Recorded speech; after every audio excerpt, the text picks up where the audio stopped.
Nag-usap nga po kami nito ni Nico. Plano na pala nila Ate Giselle na ilayo dito si James muna. Nagulat ako sa biglaang desisyon na mag-asawa na ito pero hindi natin nahayaan na magkahiwa-hiwalay sila. Hindi nyo kailangan Ate Giselle maghiwa-hiwalay. Ano? Mahirap kapag malayo sa inyo si James. Huwag kayo maghiwa-hiwalay tatlo. Ang gawin natin mag-ano kayo doon ng tindahan. Ano? At sa nakikita ko dito sa kanila, kinakailangan na nating madaliin na mailipat ang pamilyang ito. Sabi nga daw po sa inyo, alisin na daw po kami dito at ginagawa daw eskwadra yung upahan niya. Ngayong araw mga kalingap ay samahan nyo kami sabay-sabay nating alamin kung ano yung experience nila ngayong araw na ito. Gusto mo maalat? Ay, hindi!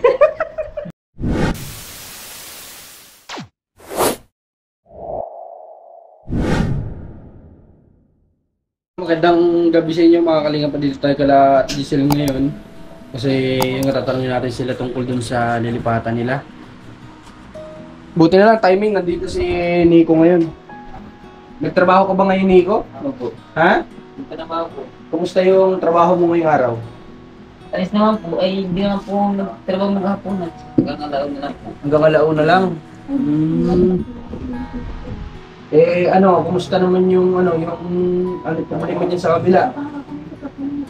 Kasi nagkausap kami nung may-ari, Grabe naman po yung Ha? di ba? Pagpunta dito kanina, nagulat ako ay. Bakit? Ganyan pala ugali mo. Bakit anong sabi sa inyo?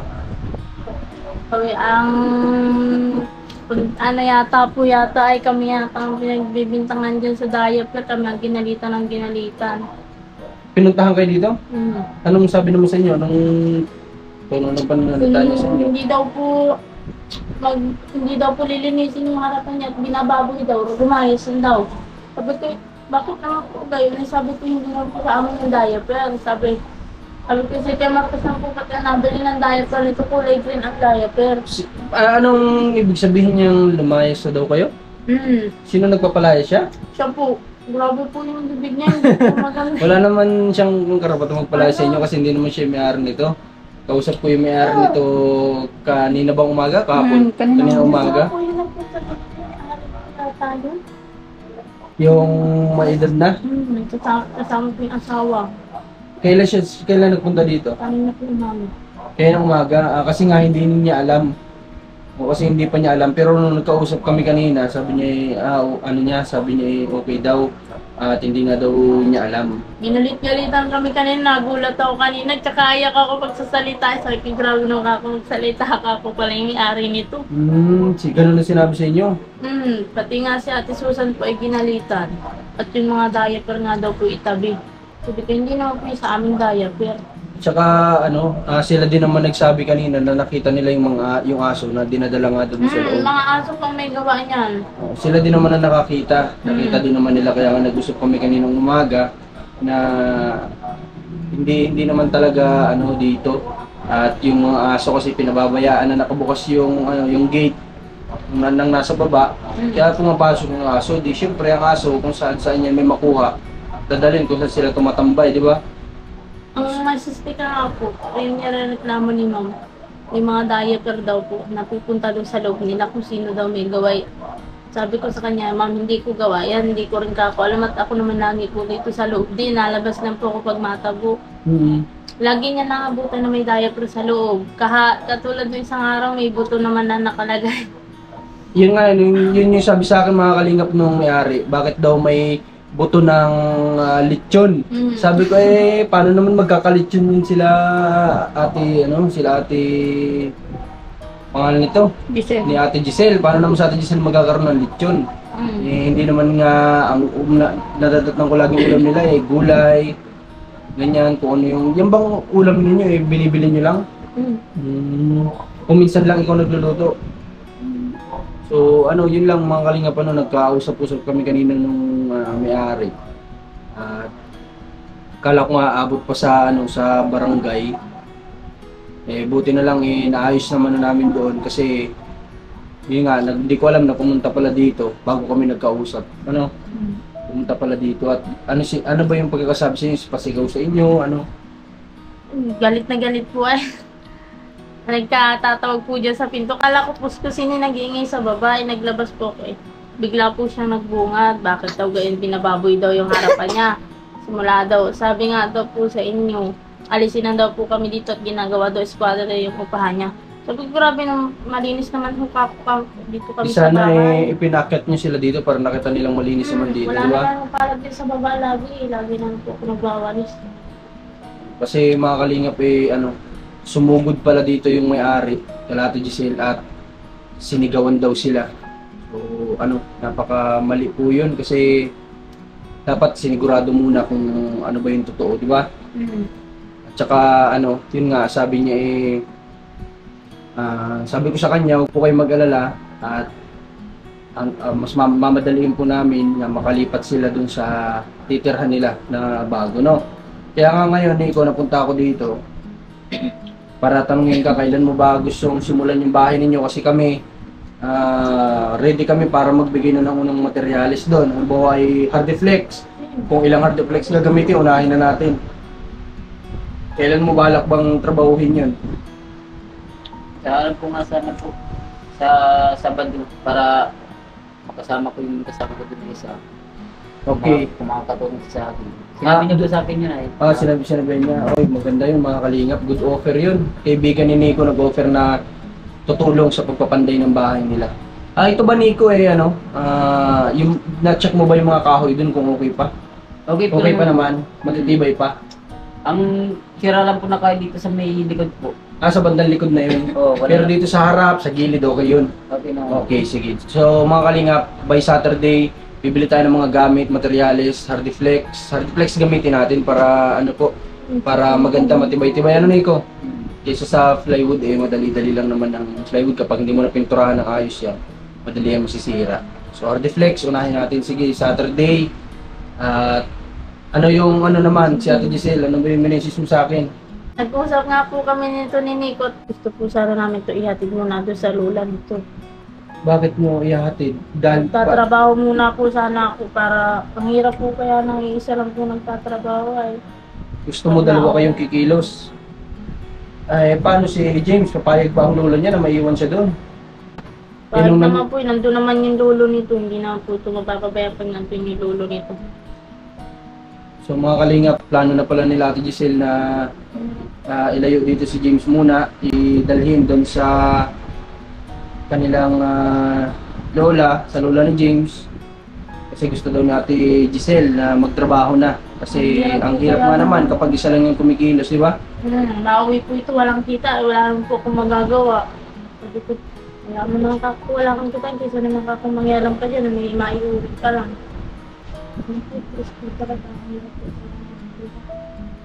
Diyan ba, Nico, hindi ba stable yung mo ngayon? Kinikita mo? Hindi naman po. Paano naman po, minsan po may malakas ang kita, minsan wala. Kapag malakas ba anong ginagawa niyo? Hindi niyo ba tinatabi para ma-budget niyo sa ilang araw? Kaya tanong naman po dito. Di ba? Malakas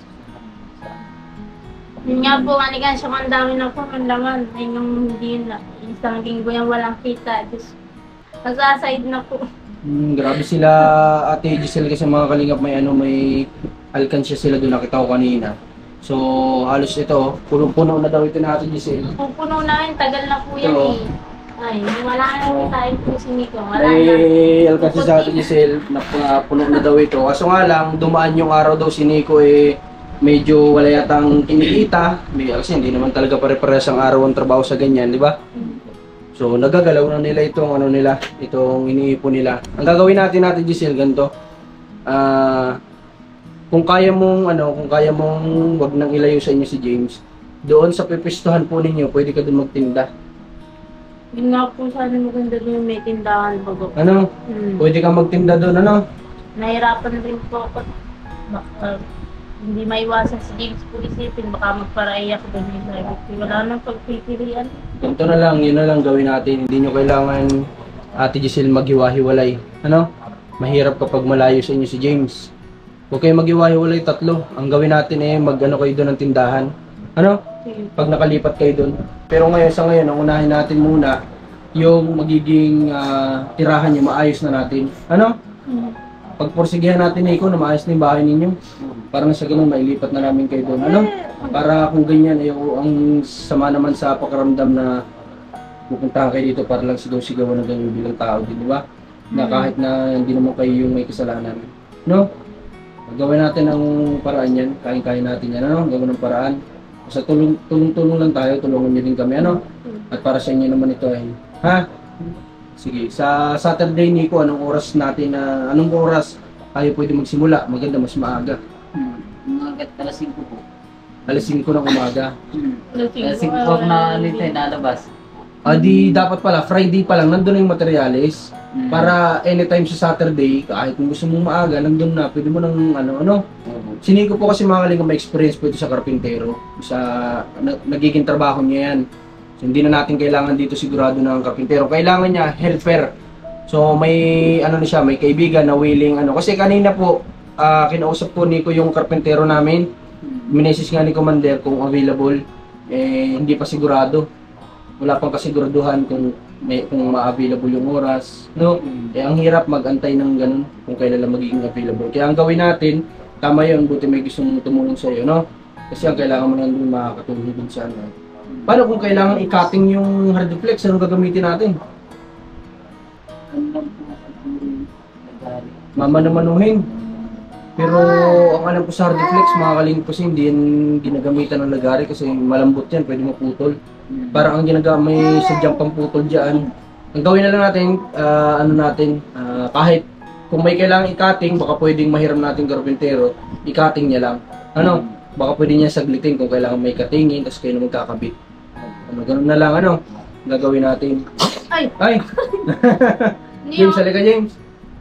Okay, lalayo ka ng mama mo dito. Ha? Huwag ka lalayo, James. Dito ka lang, James.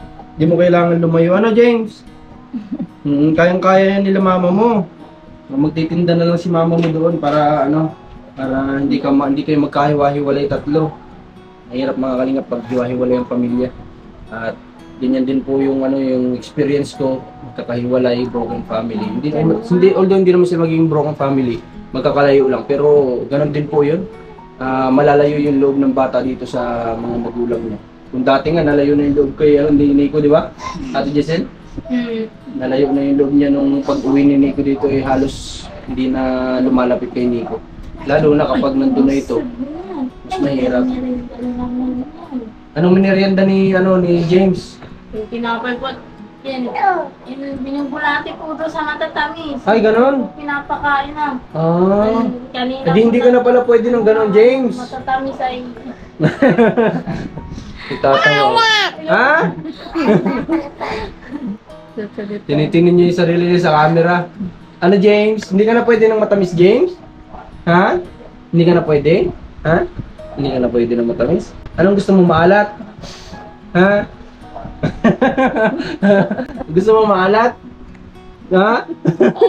Ay, hindi. Hindi, sumasagot ka na ngayon Ayaw mo ng maalat? Ha? Marunong na si James sumagot. Dati, kailan-kailan lang nung nasa bahay po yan puro iyak lang yung ginagawa niya. Pero ngayon, marunong na siyang sumagot Ang masama maging parasagot. Huwag ka lang, James, magiging palasagot, ha? Ha? Huwag ka magiging palasagot, bad yun, ha? Bad daw. Bali, anong araw bukas? Lunes. Di isang linggo pa pala, Nico? Isang linggo po po. Isang linggo pa pala. Nawala sa isip ko yung araw. Akala ko sa isang araw na yun. Lunes nga pala bukas. Medyo matagal-tagal pa pala. Pero wala namang problema dito. Nakausap ko naman yung may-ari. At ayun nga, pumunta na ulit sila dun sa... Alam mo kung ba't lang sila nagagalit? Kasi may tinatrabaho kasi sila sa bukid. Minamadali nila yun. Tapos yun nga, inabala sila. Pinapunta dito para lang dun. Kaya sumama yung loob nila. Kasi may edad na din sila minamadali nga nila yung trabaho tapos ganoon madi-delay dahil sa ganitong problema. Kaya nagalit din sila. Pero yun nga at naging okay naman na naipaliwanag ko na kanina umaga lahat. Naunawaan naman nila. At ang sabi na lang kung kailan matapos doon, kaya kayo lilipat, Kasi bayad naman tayo dito Wala nang problema. Mayroon pa tayo dito 1 month advance, 1 month deposit, mayroon pa tayo dito. Gusto nyo ba tatapusin na lang natin yung isang buwan? Tapusin na lang natin. O di, paano yung deposit, yung deposit? Pwede nyo kunin yun. Pwede natin kunin, ano? Kasi hindi nyo naman nagamit. Okay, so mga kalingap, samahan nyo kami sa Saturday ni Nico. At kung ano yung may tutulong natin doon, tulungan natin sila para mapabilis yung paglipat po nila doon. At ano pa bang kailangan doon, Nico? Yung bubong, parang sabi ni Kuya sa akin, gusto niyang, gusto niyang tumulong. Ano? Pero, po ng ano yun. Mga pawid na palitan Saka yung ano po, yung mga kahoy niya, sa lawang yung tao. yung pagkakabitan ng bubong, kailangan palitan din. Okay, sige, di kung tulong-tulong lang tayo. Ano? Basta dapat makausap niyo yung may-ari ng maayos na yung usap na maayos, na siya rin nagbitaw na kung hanggat kailan niyo gustong tumira. No? Kasi mahirap naman, baka mamaya bigla na lang paalisin kayo, napagawa na natin. Ano? Yung kasi ang gusto ko dun sa mga kalingap, yung sakto lang sila. Kasi ganun din naman, parang re-repairin din lahat. Isa, nagawa na lang ng bago. Kaso nga lang, ayaw ng may-ari po. Kasi siguro memorable din sa kanya yung bahay na yun. Natin magagawa. Repair na lang kung yun yung kailangan. No? Okay.